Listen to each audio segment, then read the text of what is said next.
નમસ્કાર વિદ્યાર્થી મિત્રો, બિઝનેસ કમ્યુનિકેશનની અંદર આજે આપણે લિસનિંગ યુનિટમાં આગળ વધીએ. લિસનિંગની અંદર જે આજનો ટોપિક છે એ ટેકનિક્સ ઓફ ઇફેક્ટિવ લિસનિંગ, એટલે કે એક અસરકારક, એક પ્રભાવશાળી લિસનિંગ માટેની ટેકનિક્સ કઈ બાબતો ધ્યાનમાં રાખવાથી એક અસરકારક, ઇફેક્ટિવ, પ્રભાવશાળી લિસનિંગ આપણે કરી શકીએ, એક પ્રોડક્ટિવ લિસનિંગ આપણે કરી શકીએ, એક પરિણામલક્ષી લિસનિંગ આપણે કરી શકીએ, એના માટેની કઈ કઈ ટેકનિક્સ, કઈ કઈ પ્રયુક્તિઓ, યુક્તિઓ ધ્યાનમાં લેવા જેવી બાબતો છે, એમની ચર્ચા, એમનું ડિસ્કશન આજે આપણે કરવાના છીએ. તો શરૂઆત કરીએ. Listening is the ability two accurately receive and interpret messages in the communication process. Speaking અને લિસનિંગ એ કમ્યુનિકેશન પ્રોસેસના જ બે આસ્પેક્ટ, બે પાસાઓ છે. એમાં લિસનિંગ એવી ક્ષમતા છે કે જેમાં તમે ચોકસાઈપૂર્વક તમને જે મેસેજ મળે છે, જે સંદેશો મળે છે, તમે જે સંદેશો રિસીવ કરો છો એને ઇન્ટરપ્રિટ કરો છો, એને અન્ડરસ્ટેન્ડ કરો છો, એને સમજો છો. આ રિસીવ થયેલા મેસેજને સમજવાની કોશિશ, અને એ પણ ચોકસાઈપૂર્વક, એ પ્રક્રિયાને બિઝનેસ કમ્યુનિકેશનની અંદર લિસનિંગ કહેવામાં આવે છે. એ લિસનિંગની ક્ષમતા છે. Listening is key to all effective communication. તમામ અસરકારક કમ્યુનિકેશનની કોઈ ચાવી હોય તો એ લિસનિંગ છે. Without the ability to listen effectively, જો અસરકારકતાપૂર્વક સાંભળવાની તમારી ક્ષમતા ન હોય તો એમના વગર મેસેજીસ આર ઇઝીલી મિસઅન્ડરસ્ટુડ. તો તમને મળેલો સંદેશ અથવા તો વ્યક્તિને મળેલો સંદેશ એ ખૂબ સરળતાથી મિસઅન્ડરસ્ટુડ થઈ શકે, એની ગેરસમજ થઈ શકે. એઝ અ રિઝલ્ટ, પરિણામે કમ્યુનિકેશન બ્રેક્સ ડાઉન. મિસઅન્ડરસ્ટેન્ડિંગ થવાના કારણે કમ્યુનિકેશનની જે પ્રોસેસ છે એ બ્રેકડાઉન થાય છે, એ સ્થગિત થઈ જાય છે. And the sender of the message can easily become frustrated or irritated. અને જ્યારે રિસીવર એ બરાબર લિસનિંગ નથી કરતો, મળેલા સંદેશાને સમજી નથી શકતો, ત્યારે એ સંદેશો મોકલનાર સેન્ડર છે એ ફ્રસ્ટ્રેટ થઈ જાય છે, નિરાશ થઈ જાય છે, હતાશ થઈ જાય છે, એમને ગુસ્સો આવે છે. તો એના માટે એક ઇફેક્ટિવ લિસનિંગ કરવું, પરિણામલક્ષી લિસનિંગ કરવું ખૂબ જ આવશ્યક બને છે. Effective listening is a great skill to have in the workplace. કોઈપણ વર્કપ્લેસ, કોઈપણ ઓફિસની અંદર એક અસરકારક લિસનિંગ એ એક મોટું કૌશલ્ય છે, સ્કિલ છે. According to the university of Missouri, people spend about 70 to 80% of our waking hours in some form of communication. મિસોરી યુનિવર્સિટીના મત મુજબ જે સમય આપણે જાગતા હોઈએ, આપણી જાગૃત અવસ્થાનો જે સમય છે એમાંથી 70-80% જેવો સમય આપણે કોઈને કોઈ પ્રકારના કમ્યુનિકેશનમાં વિતાવીએ છીએ, પસાર કરીએ છીએ. 70-80% જેવો સમય આપણે કમ્યુનિકેટ કરીએ છીએ, સંદેશાઓની આપ-લે કરીએ છીએ. By becoming a better listener you will get more out of each conversation. તમે એક સારા લિસનર બનીને દરેક વાતચીત કે જે તમે કરો છો એ દરેક વાતચીતમાંથી તમને કંઈક પ્રાપ્ત થશે, તમે કંઈક મેળવશો. As well as convey an attitude of respect to the speaker. તમે મેળવો છો એટલું જ નહીં, પણ એ વાતચીત દરમિયાન કોઈ વ્યક્તિને તમે સારી રીતે સાંભળો છો એટલે એ વ્યક્તિ પ્રત્યે તમે રિસ્પેક્ટ પણ બતાવી છે. એક રિસ્પેક્ટનો એટીટ્યૂડ, એક રિસ્પેક્ટનું વલણ તમે એમની સામે રજૂ કર્યું છે. This respect may also be returned to you when it's your turn to speak. અને આ જ રિસ્પેક્ટ જ્યારે તમે બોલશો ત્યારે તમને બદલામાં વળતરમાં સામેની વ્યક્તિ તરફથી મળશે. તો લિસનિંગ કરી, સારું લિસનિંગ કરી અને સામેવાળાને રિસ્પેક્ટ આપશો તો સામેવાળો વ્યક્તિ પણ જ્યારે તમે બોલશો ત્યારે એ જ પ્રકારની રિસ્પેક્ટ, એ જ પ્રકારનો એટીટ્યૂડ તમને બદલામાં આપશે. તો આવું ઇફેક્ટિવ કમ્યુનિકેશન કરવા માટેની ટેકનિક્સ કઈ કઈ છે? તો એમાં પહેલી છે કોન્સન્ટ્રેશન, એકાગ્રતા, ધ્યાન, એટેન્શન. ડ્યુરિંગ અ કન્વર્સેશન, એક વાતચીત દરમિયાન, તમે કોઈ વ્યક્તિ સાથે વાતચીત કરી રહ્યા છો એ દરમિયાન you may be thinking of what you want to say next or what you are having for dinner or anything except what the speaker is saying. જે સ્પીકર બોલી રહ્યા છે એ સિવાય આપણા મગજમાં ઘણું બધું થિંકિંગ ચાલતું હોય છે, બરાબર? કે ચાલો આ સ્પીકર બોલી લે, પછી હું એને શું રિપ્લાય કરીશ, હું શું બોલીશ, હું નેક્સ્ટ શું બોલીશ, અથવા તો સાંજે ડિનરમાં શું લઈશ, અથવા તો એવા કોઈ પણ વિચારો તમારા મગજમાં ચાલતા હોય. પરંતુ જે સ્પીકર બોલી રહ્યો છે ત્યાં તમારું કોન્સન્ટ્રેશન નથી, ત્યાં તમારું ધ્યાન નથી. One of the simplest things to foster effective listening is to concentrate. એક સારું અસરકારક લિસનિંગ કરવા માટે એક સરળમાં સરળ બાબત હોય તો એ કોન્સન્ટ્રેટ કરવું. સ્પીકર બોલી રહ્યો છે, એમની વાત ઉપર કોન્સન્ટ્રેટ કરવું, એકાગ્ર થવું, ધ્યાન આપવું. If you find your mind start two wonder, જો તમને લાગે કે સ્પીકર બોલે છે એમના પ્રત્યે મારું કોન્સન્ટ્રેશન નથી, મારું માઇન્ડ છે વન્ડર કરવા લાગ્યું છે, ભટકવા લાગ્યું છે, refocus on what the speaker is saying. તો સ્પીકર જે બોલી રહ્યો છે એમના ઉપર રીફોકસ કરો, ફરીથી એકાગ્રતા કરવાની કોશિશ કરો. Don't worry about what you missed. જે સમય તમે અનેકાગ્ર થયા, તમારું કોન્સન્ટ્રેશન ભંગ થયો, સ્પીકરે શું કહ્યું એમના તરફ તમારું ધ્યાન ન ગયું અને જે બાબત તમે ચૂકી ગયા, મિસ કરી ગયા, એમની ચિંતા કરશો નહીં. Pick up the conversation and follow it. ફરીથી એ કન્વર્સેશનને પિકઅપ કરી લ્યો, એમાં જોડાઈ જાઓ અને એમને ફોલો કરો, એ કન્વર્સેશનમાં જોડાયેલા રહો. તો કોઈ વાતચીત, કોઈ વ્યક્તિ જ્યારે બોલે છે એમાં સારું લિસનિંગ કરી શકશો કે જ્યારે તમે એમાં એટેન્શન આપશો, જ્યારે તમે એમાં કોન્સન્ટ્રેશન સાથે સાંભળશો. ત્યારબાદ આવશે બોડી લેંગ્વેજ.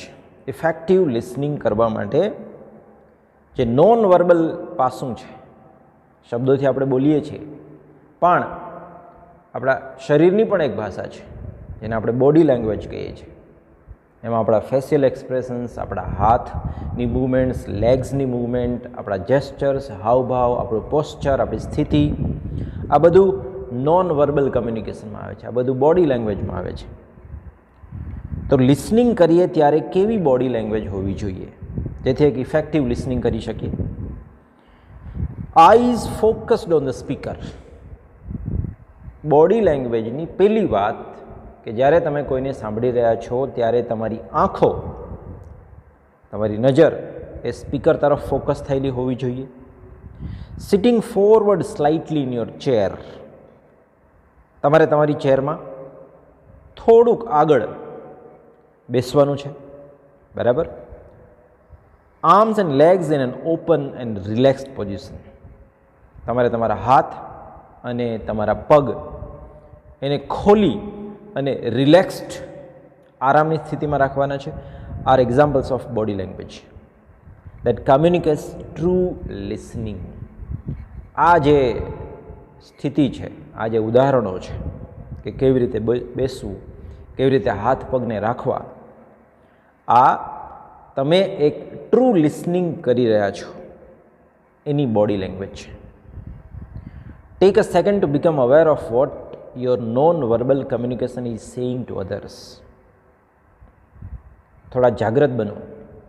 જાગૃત બની અને 1 સેકન્ડ માટે વિચારો કે તમારી જે બોડી લેંગ્વેજ છે, તમારું જે નોન વર્બલ કમ્યુનિકેશન છે, એ સામેવાળી વ્યક્તિને કેવું દેખાય છે, કેવું લાગે છે.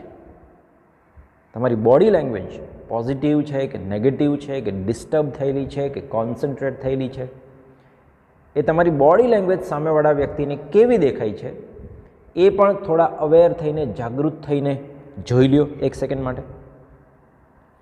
If it is anything other than positive and attentive, જો તમારી બોડી લેંગ્વેજ પોઝિટિવ નથી, એટેન્ટિવ નથી, કોન્સન્ટ્રેટેડ નથી, તો adjust your position or move your arms and legs.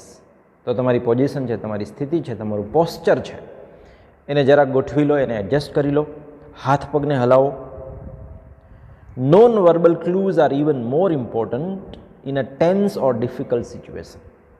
કોઈ પરિસ્થિતિ તંગદિલીવાળી છે, ટેન્શનવાળી છે, ત્યારે નોન વર્બલ જે લેંગ્વેજ છે, જે બોડી લેંગ્વેજ છે, એ વધારે ઇમ્પોર્ટન્ટ, વધારે અગત્યની થઈ જતી હોય છે મુશ્કેલ પરિસ્થિતિઓમાં. It is still possible to be open and receptive in the most challenging conversation. તમે અઘરામાં અઘરી, પડકારરૂપમાં પડકારરૂપ વાતચીત કરી રહ્યા છો, ત્યારે પણ એ શક્ય છે કે તમે તમારી body language as a listener open રાખો અને રિસેપ્ટિવ બનો. સામેવાળો જે બોલે છે એને તમે રિસીવ કરો છો, એટલીસ્ટ એને તમે રિસીવ કરો છો કાન દ્વારા, અને તમે એને સમજવાની કોશિશ કરો છો. એટલે તમે રિસેપ્ટિવ છો, તમે ઓપન છો, તમે તમારા કાન અને માઇન્ડને બ્લોક કરીને નથી બેઠા. તો એ બધું પોસિબલ છે. કોઈ પણ ચેલેન્જિંગ કે ડિફિકલ્ટ કે ટેન્સ સિચ્યુએશન હોય કે કન્વર્સેશન હોય, બોડી લેંગ્વેજ પોઝિટિવ અને એટેન્ટિવ રાખવાની છે. ત્યાર પછી આવશે એક્ટિવ લિસનિંગ કરવાનું છે, સક્રિય બની અને લિસનિંગ કરવાનું છે. Active listening is not simply muttering the occasional who or right during a conversation. કોઈ વાતચીત કરતું હોય, સામેવાળો વ્યક્તિ બોલતો હોય, આપણે સાંભળતા હોય, ત્યારે એના જવાબ રૂપે માત્ર આપણે ઉહુ કે રાઈટ કે યસ કે ઓકે કે બરાબર છે એવું માત્ર બોલવાથી તમે સામેવાળી વ્યક્તિને એક્ટિવલી, સક્રિય થઈને સાંભળી રહ્યા છો એવું કહી શકાય નહીં. માત્ર શબ્દોથી દેખાવ કરવા પૂરતું, શો કરવા પૂરતું તમે પ્રત્યુત્તર આપી રહ્યા છો, ટૂંકા જવાબો આપી રહ્યા છો, એટલું ઇનફ નથી. અહીંયા મટરિંગ એટલે બોલવું થાય છે. It means asking clarifying questions to make sure you understand what is being said. Active listening કોને કહેવાય? તો કે સામેવાળો વ્યક્તિ જે બોલી રહ્યો છે એ તમે સમજી રહ્યા છો, અને જો તમે સમજી રહ્યા નથી તો એ સમજૂતી માટે તમે પ્રશ્ન પૂછી રહ્યા છો. જ્યાં પણ તમે સમજી શકતા નથી, સમજતા નથી મેટરને, બાબતને, વાતને, ત્યાં એને ક્લેરિફાઈ કરવા માટે પ્રશ્નો પૂછો છો, એને એક્ટિવ લિસનિંગ કહેવાય. માત્ર જવાબો આપવા એ એક્ટિવ લિસનિંગ નથી. And interjecting small or appropriate commentary as needed. બરાબર? એમાં માત્ર નાના નાના ઇન્ટરજેક્શન્સ બોલવાથી, નાના નાના ઉદ્ગારો આપવાથી એ કામ પૂરું થતું નથી. એપ્રોપ્રિએટ કોમેન્ટ્રી એઝ નીડેડ, જરૂર પડે ત્યાં યોગ્ય સામે વાત પણ કરવી પડે. Active listening will help you understand the real message behind the speakers words. Speaker જે શબ્દો બોલે છે એ શબ્દોની પાછળ સ્પીકર તમને શું કહેવા માગે છે, એનો મિનિંગ શું છે, એ સમજવા માટે એક્ટિવ લિસનિંગ છે ખૂબ જ આવશ્યક છે, જરૂરી છે. Which is often more than mere facts of conversation. કે જે શબ્દો સ્પીકર બોલે છે એ શબ્દો સિવાય, એ શબ્દોની પરે પણ કંઈક મિનિંગ, કંઈક ફેક્ટ એ વાતચીતમાં રહેલું હોય છે કે જે સ્પીકર તમને કહેવા માંગતો હોય છે. તો એ એમની ગૂઢ મિનિંગ છે, બરાબર? એમના શબ્દોની પાછળ છુપાયેલો જે મિનિંગ છે કે સીધો સાદો મિનિંગ છે. કોઈ પણ વાતચીતનો જે મિનિંગ છે તમારે સમજવો હોય તો લિસનિંગ એક્ટિવ કરવું પડે. માત્ર યસ કે નો કે બરાબર છે કે ઉહુ કે રાઈટ, આવા શબ્દો મટર કરવાથી તમે એક્ટિવ છો એવું કહી શકાય નહીં. ત્યારબાદ આવશે પેરાફ્રેઝિંગ. પેરાફ્રેઝિંગ એટલે તમે સમજેલું તમારે ટૂંકમાં, ઇન શોર્ટ, સ્પીકરને કહેવાનું છે. પેરાફ્રેઝિંગનો મતલબ શું થાય કે સ્પીકરે તમને એક વાત કરી, ઓકે, એ વાત તમે એક્ટિવ થઈને કોન્સન્ટ્રેશન સાથે, સારી બોડી લેંગ્વેજ સાથે સાંભળી. પછી એ સાંભળેલી વાતને તમારે ટૂંકમાં, બરાબર, સ્પીકરને કહેવાની છે અને પૂછવાનું છે કે હું જે સમજી છું, કે હું જે સમજ્યો છું એ આ રીતે જ છે કે મારી કોઈ મિસઅન્ડરસ્ટેન્ડિંગ થઈ છે, તમે જે સમજાવ્યું છે એ પ્રમાણે જ હું સમજી છું કે નહીં, એ એને કહેવા માટે પેરાફ્રેઝિંગ કહેવાય. એક પ્રકારની ફીડબેક છે. તો એમાં ક્યાંય કોઈ મુદ્દો તમે મિસઅન્ડરસ્ટેન્ડિંગ કર્યો હશે તો સ્પીકર તમે કહેશે કે નહીં નહીં, એ તમે ખોટું સમજ્યા છો, મારો કહેવાનો મતલબ આ હતો. તો પેરાફ્રેઝિંગ એ પણ એક સારું લિસનિંગ કરવાની ટેકનિક છે. As it feels appropriate, check with the speaker to ensure that you have a clear understanding of what is trying to communicate. Speaker તમને જે કમ્યુનિકેટ કરવા ઈચ્છે છે એનો અન્ડરસ્ટેન્ડિંગ તમે બરાબર કર્યું છે કે નહીં એ તમારે એન્શ્યોર કરવાનું છે, એની તમારે ખાતરી કરવાની છે, અને એના માટે પેરાફ્રેઝિંગ એક ટેકનિક છે. A simple way to do this is by paraphrasing or repeating back what you heard. Paraphrasing એટલે શું? તો કે repeating back what you heard. તમે જે સાંભળ્યું છે એ તમારે રિપીટ કરવાનું છે, શક્ય હોય તો શોર્ટમાં. Don't be concern with parroting the exact words. Speaker જે શબ્દો બોલ્યો એ જ શબ્દો તમે બોલો તો પણ કંઈ ચિંતા નથી, તો પણ કોઈ એમાં ખરાબ વસ્તુ નથી. એ જ શબ્દો પાછા રિપીટ કરી શકો, પેરેટ કરી શકો. Focus more on the intent or meaning of the words. તમે જે સમજ્યા છો એ મિનિંગ ઉપર તમારે કેન્દ્રિત કરવાનું છે ધ્યાન. If you haven't accurately understood what the speaker is trying to communicate, paraphrasing is a good opportunity for her to explain her meaning in a new way. તમે જ્યારે પેરાફ્રેઝિંગ કરશો, તમે જ્યારે સાંભળેલી વસ્તુ પાછી રિપીટ કરશો, ત્યારે સ્પીકરને ખબર પડશે કે આ જે સાંભળેલી અને સમજેલી બાબત છે એક્યુરેટ નથી, ચોક્કસ નથી, કરેક્ટ નથી, ભૂલ ભરેલી છે. ત્યારે સ્પીકરને અને તમને પણ એક ઓપોર્ચ્યુનિટી મળે છે, એક તક મળે છે કે તમારી ભૂલને તમે સુધારી શકો, અથવા તો સ્પીકર તમને કોઈ નવી રીતે, કોઈ બીજી રીતે એ મુદ્દો સમજાવવાની કોશિશ કરશે. ત્યારબાદ આવશે અવોઇડ. અવોઇડ એટલે ટાળવું. જ્યારે લિસનિંગ કરો ત્યારે કઈ કઈ બાબતો તમારે ટાળવી જોઈએ, એમનાથી દૂર રહેવું જોઈએ. Avoid important business discussions in a noise environment. પહેલી વાત, કોઈ ઘોંઘાટિયા વાતાવરણમાં અગત્યની બિઝનેસ ડિસ્કશન્સ ટાળવી જોઈએ. જ્યાં ઘોંઘાટ થતો હોય, જ્યાં નોઇઝ થતો હોય, ત્યાં આવી અગત્યની ચર્ચાઓ કરવાનું ટાળવું જોઈએ. Communication is challenging enough without the speaker competing with the other noises and distractions for the listener's attention. જ્યારે બીજા અવાજ આવતા હોય, ડિસ્ટ્રેક્શન્સ એટલે ખલેલ પહોંચતી હોય, ત્યારે સ્પીકરને લિસનર સાથે કમ્યુનિકેટ કરવું, એમને પોતાની વાત કહેવી એ ખૂબ જ ચેલેન્જિંગ બની જતું હોય છે, પડકારજનક બની જતું હોય છે, અને લિસનરનું પણ પોતાનું અટેન્શન નથી રહેતું.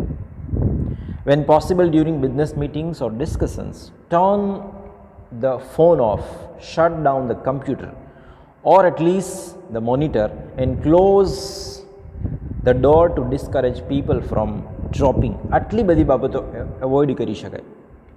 જ્યારે તમે એક બિઝનેસ મિટિંગમાં છો કે ડિસ્કશનની અંદર છો, ત્યારે જો શક્ય હોય તો તમારો ફોનને ઓફ કરી દો, કમ્પ્યુટરને બંધ કરી દો, અથવા તો એટલીસ્ટ મોનિટર બંધ કરી દો, દરવાજો બંધ કરી દો, જેથી કરીને લોકો છે એ સડનલી રૂમમાં દાખલ ન થાય. દાખલ થશે એટલે તમને ડિસ્ટર્બ કરશે. Also as much as possible avoid interrupting the speaker. એક લિસનર તરીકે શક્ય હોય ત્યાં સુધી સ્પીકરને ઇન્ટરપ્ટ નહીં કરો, એની વાતમાં ખલેલ પહોંચે એવી કોઈ પ્રવૃત્તિ નહીં કરો શક્ય હોય ત્યાં સુધી. Wait for a pause to ask for clarification or more information. Speaker બોલે છે અને તમને કોઈ પ્રશ્ન થયો, તમારે કંઈક ચોખવટ કરવાની જરૂર પડી, ત્યારે સ્પીકર જ્યારે વિરામ લે, પોઝ લે, એમની વાત પૂરી થાય વચ્ચે પોઝ લે, ત્યારે શક્ય હોય તો એ ક્લેરિફિકેશન કે તમારા પ્રશ્નનો જવાબ તમારે પૂછવો જોઈએ. બરાબર. તો આ હતી કેટલીક ઇફેક્ટિવ લિસનિંગ કરવા માટેની તરકીબો, ટેકનિક્સ કે જેમના ઉપર તમે ધ્યાન આપી, સમજી, શીખી અને તમારા લિસનિંગને વધારે ઇફેક્ટિવ, અસરકારક કે પ્રભાવશાળી બનાવી શકો છો. Thank you very much.